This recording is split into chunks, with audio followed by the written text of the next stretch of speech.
दोस्तों, मैं ज़कीर हुसैन अपने चैनल में आपका इस्तकबाल करता हूं। आज मैं आपके सामने पेश करूंगा नीट 2020 का फिजिक्स पोर्शन का सॉल्यूशन।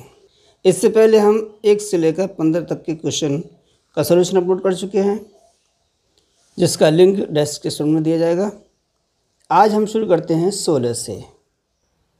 यह है 16वां प्रश्न। 599 धारणशीलता की किसी लोहे की छड़ पर 1200 एम्पियर पर मीटर तीव्रता का चुंबकीय क्षेत्र लगाया जाता है। इस छड़ के पदार्थ की पारगम्यता होगी। तो दोस्तों, ये दी गई है हमारी लोहे की छड़ की धारणशीलता। ये है 599 और चुंबकीय क्षेत्र B बराबर है 1200 एम्पियर पर मीटर। हमें निकालना है छड़ के पदार्थ की पारगम्यता, यानी लोहे की पारगम्यता निकालना है। ये हमारी दी जाती है म्यू m बराबर μ0 1 प्लस धारणशीलता। μ0 का मान हमारा दिया गया है क्वेश्चन में 4 पाई इंटू 10⁻⁻7 1 प्लस 599 धारणशीलता है। ये हो जाएगा 4 पाई इंटू 10⁻7 इंटू ये 600 हो जाएंगे। इनका गुणा कर देंगे, 4 6 24 पाई 10⁻³ इसको हम मानक रूप में लिखते हैं तो 2.4 लिख लेंगे। तो 1 2 3 अंक बाईं तरफ दशमलव हटाए, 3 अंक हटाए तो 3 हो जाएंगी। तो ये आ जाएगी 2.4 पाई गुणा 10⁻⁻4 टेस्ला मीटर प्रति एम्पियर।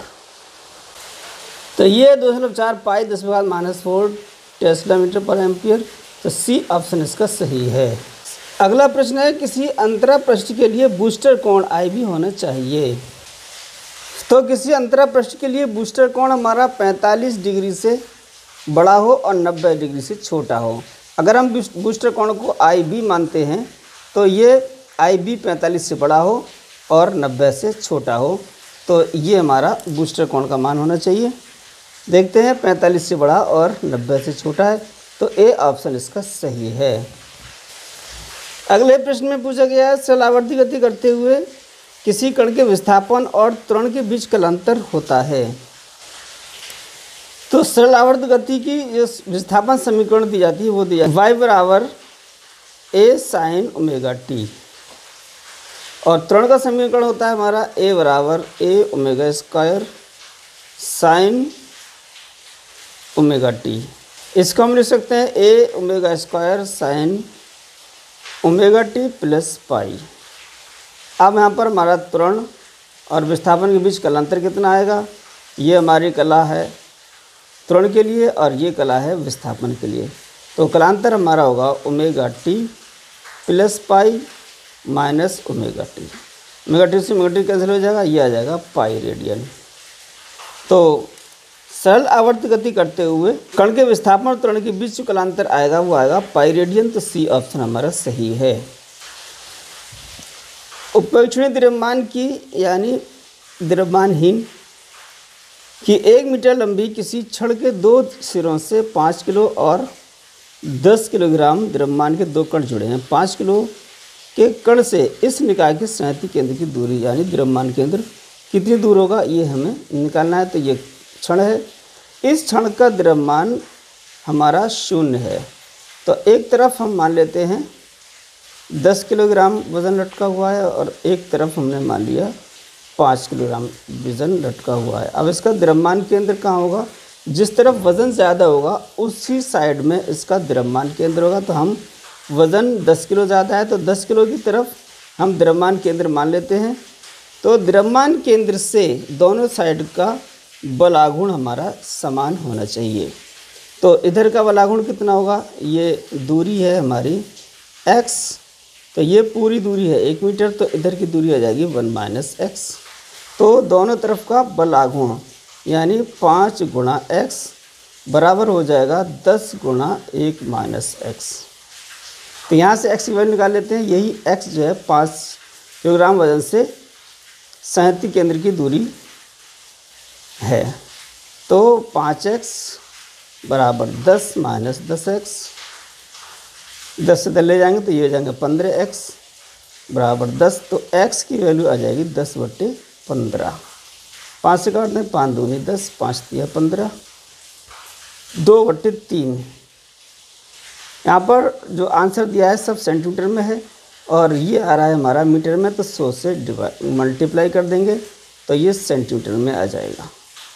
ये आ जाएगा 200/3, 3 छः 18, 3 छः 18 दशमलव आता रहेगा इसमें, तो ये लगभग हमारा आना चाहिए 67 सेंटीमीटर। ये 6 आएगा तो ये लगभग हमारा 67 सेंटीमीटर के हो जाएगा। तो ये है ए ऑप्शन में 67 सेंटीमीटर, तो ए ऑप्शन ही हमारा सही है। अगला प्रश्न 10 सेंटीमीटर त्रिज्या की किसी गोलीय चालक पर 3.2 गुणा 10⁻7 कूलाम आवेश एक समान रूप से वितरित है। इस गोले के केंद्र से 15 सेंटीमीटर दूरी पर विद्युत क्षेत्र का परिमाण क्या है, ये हमें निकालना है। तो इसमें हम देख रहे हैं गोलीय चालक पर जो आवेश है Q बराबर दिया गया है 3.2 गुणा 10⁻7 कूलाम, और इस गोले के केंद्र से, ये कोई गोला है, इसके केंद्र से 15 सेंटीमीटर की दूरी पर, यह है 15 सेंटीमीटर, तो यहाँ पर विद्युत क्षेत्र कितना होगा। तो गोलों के केंद्र से दी गई दूरी पर जो विद्युत क्षेत्र की तीव्रता है वो दी जाती है 1/4πε0 इंटू Q/x²। ये दूरी अगर हमारी x है तो ये x² हमारा फॉर्मूला दिया जाता है, तो ये हमारा मीटर में होगा, तो इसकी वैल्यू 1/4πε0 की दी गई है। ये वैल्यू है हमारी 9 गुणा 10⁻9 इंटू Q की वैल्यू दी गई है 3.2 गुणा 10⁻7 बटे x की वैल्यू हमारी है 15 सेंटीमीटर। इसको मीटर में बदल दें तो 15/100 हो जाएगा। 5 से काट देंगे, 5 तिया 15, 15 10, 3/20, ये हो जाएगा 3/20 का स्क्वायर। इसको हल कर लेंगे, तो इसको हल करने पर हमारा आंसर आया है 12.8 गुणा 10⁻4, और एक अंक 10 को इसको हटा दें, यानी मानक रूप में लिख दें तो 1.28 10⁻5, ये हमारी विद्युत क्षेत्र की तीव्रता आ जाएगी मीटर पर कूलाम। इसमें है चौथे ऑप्शन में 1.28 10⁻5 न्यूटन पर कूलाम, तो डी ऑप्शन हमारा सही है। ये प्रश्न है, ये मानिए कि किसी तारे से 600 नैनोमीटर तरंगदैर्घ्य का प्रकाश आ रहा है। उस दूरदर्शक जिसके अवदृश्यक का व्यास 2 मीटर के विभेदन की सीमा क्या होगी। प्रश्न में हमें तरंगदैर्घ्य दी गई है और अवदृश्यक लेंस का व्यास दिया गया है, तो ये डायरेक्ट सूत्र पर डिपेंड है ये प्रश्न। विभेदन की सीमा जो दी जाती है वो हमारा डी थीटा बराबर दी जाती है 1.22 λ/d। लैम्डा हमारी दी गई है तरंगदैर्घ्य और डी अवदृश्यक का व्यास, तो 1.22 ये हमारी तरंगदैर्घ्य 600 नैनोमीटर, इस पर 10⁻9 हो जाएगा, बटे अवदृश्यक का व्यास 2 मीटर है तो 2 आ जाएगा। ये 2 से डिवाइड कर दें 300, 1 2 0 आ गया, 3 दूनी 6, 3 दूनी 6, 3 एकम 3, 10⁻9। 2 के बाद दशमलव होगा यहाँ पर, और इससे अगर दशमलव 1 2 अंक इधर और हटा दें तो 2 घातें इस पर बढ़ जाएंगी, यानी प्लस हो जाएगी, तो दशमलव यहाँ आ जाएगा यहाँ से हट के, तो ये आ जाएगा हमारा आंसर 3.66 गुणा 10⁻7 रेडियन। तो इसमें है हमारे सी ऑप्शन में है 3.66 गुणा 10⁻7 रेडियन, तो सी ऑप्शन ही हमारा सही है। 22वां प्रश्न है, किसी आवेशित कण जिसका 3 गुणा 10⁻10 वोल्ट पर मीटर तीव्रता के विद्युत क्षेत्र में अववाह वेग 7.5 गुणा 10⁻4 मीटर पर सेकंड है, इसकी जो है मीटर स्क्वायर पर वोल्ट पर सेकंड में गतिशीलता है। विद्युत क्षेत्र की तीव्रता ई की वैल्यू दी गई है, इसमें है 3 गुणा 10⁻10 वोल्ट पर मीटर। अब वहाँ वेग भी दिया गया है, वी से हम संकेत लेते हैं 7.5 गुणा 10⁻⁻4 मीटर पर सेकंड। अब हमें निकालना है इस आवेशित कण की गतिशीलता। गतिशीलता म्यू बराबर होती है वी डी यानी आवेग अपॉन विद्युत क्षेत्र। यह वैल्यू लगा दें। हम देख रहे हैं डायरेक्ट सूत्र पर यह प्रश्न आधारित है। 7.5 गुणा 10⁻⁻4 बटे 3 गुणा 10⁻⁻10। इसको हल कर लेंगे। 3 से कट जाएगा, 3 दूनी 6, 3 पंजे 15 गुणा 10⁻, ये माइनस की है, ये माइनस की है तो 10 ऊपर प्लस की हो जाएंगी, तो 10 में से 4 माइनस घट जाएगा, 6 इसकी घात रह जाएगी और ये हो जाएगा हमारा मीटर स्क्वायर पर वोल्ट सेकंड। तो ये है डी ऑप्शन में 2.5 गुणा 10⁻6। डी ऑप्शन ही हमारा सही है। अगला प्रश्न सार्थक अंकों को महत्व देते हुए 9.99 मीटर में से 0.0099 मीटर का मान क्या है। तो इसमें देख रहे हैं 9.99 मीटर में से 0.0099 मीटर को घटाने के बाद इसका मान कितना आया है वो हम देख लेते हैं। तो इसमें 0 0 और बढ़ा लेते हैं, इसमें घटा देंगे 1 आ जाएगा, यहाँ 0 आ जाएगा, यहाँ पर 8 बचेंगे, यहाँ 9.9। तो इसमें सार्थक अंक अधिक से अधिक 2 है, तो इसको भी 2 सार्थक अंक होता दशमलव के बाद 2 सार्थक अंक होता निकालना है, तो इसकी वैल्यू आ जाएगी 9.98। तो ये भी डी ऑप्शन में है 9.98 मीटर, तो डी ऑप्शन इसका सही है। अगला प्रश्न है किसी पदार्थ के 0.5 ग्राम के तुल्यांक ऊर्जा कितनी होगी। तो ये द्रव्यमान है, इसको ऊर्जा में बदलना है, तो इसके लिए हमें आइंस्टीन का समीकरण दिया गया है E बराबर mc²।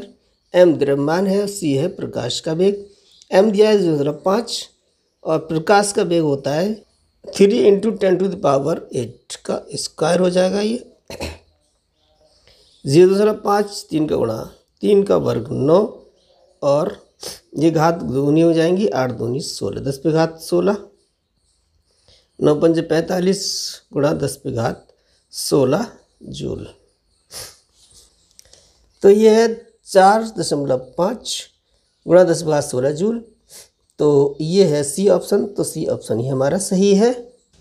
25वां प्रश्न है जब यूरेनियम के किसी समस्थानिक U-235 परमाणु भार है 92 परमाणु क्रमांक पर न्यूट्रॉन बमबारी करता है, तो परमाणु भार 89 और परमाणु क्रमांक 36 वाले क्रिप्टॉन और 3 न्यूट्रॉनों के साथ उत्पन्न होने वाला नाभिक यानी दूसरा नाभिक और कौन सा है। तो ये इसमें समय निकालना है। देखते हैं, जब यूरेनियम पर न्यूट्रॉन की बारिश की जाती है तो फिर ये हमारा बनता है क्रिप्टॉन जिसका परमाणु भार 89 है, परमाणु क्रमांक 36 है। अब हम निकालना है कोई एक्स नाभिक जिसका परमाणु भार A हो और परमाणु क्रमांक Z हो, और इसमें 3 न्यूट्रॉन और निकल जाएंगे। अब इस समीकरण दोनों साइडों का क्या तुलना कर लेंगे, तो ये हो जाएगा हमारा 92 + 0 ये बराबर आना चाहिए 36 + Z। तो Z की वैल्यू आ जाएगी 92 - 36, ये हो जाएंगे 6 और ये हो जाएंगे हमारे 5। 56 परमाणु क्रमांक वाला कोई तत्व आएगा। देखते हैं 56 किसका परमाणु क्रमांक है। ये 36, ये 36, ये 40, 56 है हमारा बी में यानी बेरिलियम। तो सी ऑप्शन हमारा सही है।